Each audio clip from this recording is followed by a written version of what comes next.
oppose that state not just in their occupation, not just in their genocide, but in their existence. Because it is predicated on violence, dependent on it. It needs it to exist. Akarja, it is now my pleasure to introduce TD Paul Murphy from People Before Profit.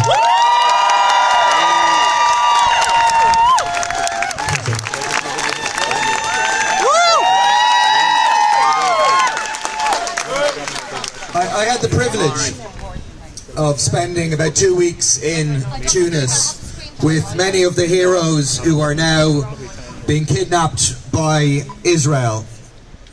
They're ordinary people, they're extraordinary people, but they're ordinary people in the jobs that they do. They're civil servants, they're nurses, they're poets, and they're from literally all over the world. I think we got 47 countries, reflecting a global movement of resistance to genocide, to Zionism, and to imperialism. And in all of our trainings for the mission, what we discussed again and again is that we had two goals for our mission. The first was to open a people's humanitarian corridor to bring aid, to bring food, to bring medicine, to bring baby formula to a people who are being systematically starved and slaughtered by Israel. And watching people gathering on the beach of Gaza, or the beaches of Gaza, and waiting, we know the truth, that mission, that part of the mission has not been achieved. That we haven't been able to break the blockade. Israel, in its military might, has been able once again to stop the aid and to continue the slaughter and the starvation. But there's also a second part of the mission and a second aim, which was to highlight Western governments' complicity in this genocide and to build pressure to stop this genocide. And I think we have to say to the participants on the flotilla and to all those who support them, your mission has not been in vain. Your mission, in that sense, has been successful. Because the Global Samud Flotilla, to which 28,000 people incredibly applied to join, has given a new impetus into the movement of global resistance to Zionism and to genocide. It's incredible. I mean, without the flotilla, there wouldn't have been the general strike last Monday of Italian workers against genocide, which has opened a new chapter.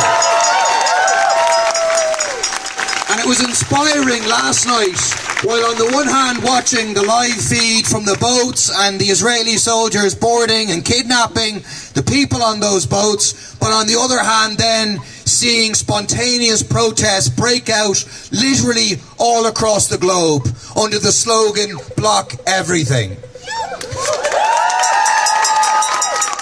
The Italian unions have called a general strike for tomorrow. They've occupied a train station now. Well, that's exactly the point. And I think the lesson for us here is, how can we build a movement that can block everything here? There's no question that's absolutely what is required.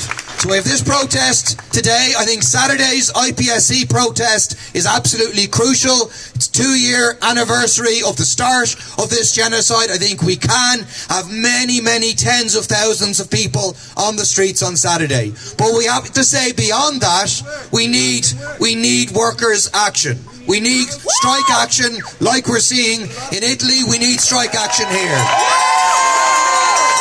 And on the 16th of October, the Healthcare Workers for Palestine have called such a day for workers' action. We need to start where we can with walkouts out of workplaces and people saying to their unions, yes, it's great that you're on the protest, it's great you're mobilising people, but we need to use our power as workers to shut things down in response to this genocide. The final point I'll make, we need to be clear on this.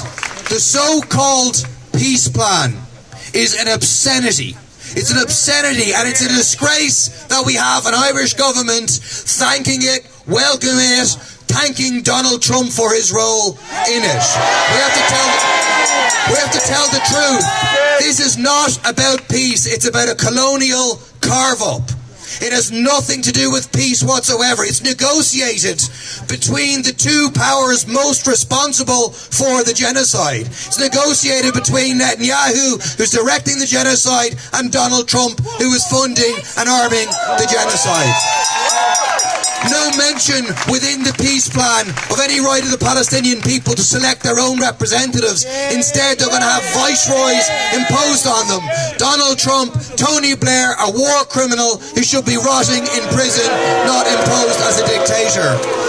In the text of the peace plan, a special economic zone, a new development plan. In other words, Trump's Gaza Riviera plan. It is an absolute obscenity. We need to be clear about that. This is not peace. It's a continued colonial carve-up. And one of its purposes is to try and demobilize people. They are now scared. You know, it's not for nothing. The Italian government didn't send naval ships because they support the Palestinian people. They oppose the Palestinian people. Similarly in terms of Spain, similarly in terms of Turkey, similarly in terms of the actions our own governments are taking. Any actions only are as a result of the movement from below and an attempt to tell people to stop. We're having an impact, but we need to continue to mobilise, and we need to follow the example of the Italian workers and take workplace action to shut things down. Thank you very much. From the river to the sea, Palestine will be free. From the river to the sea, Palestine will be free. From the sea to the river, Palestine will live forever. From the sea to the river, Palestine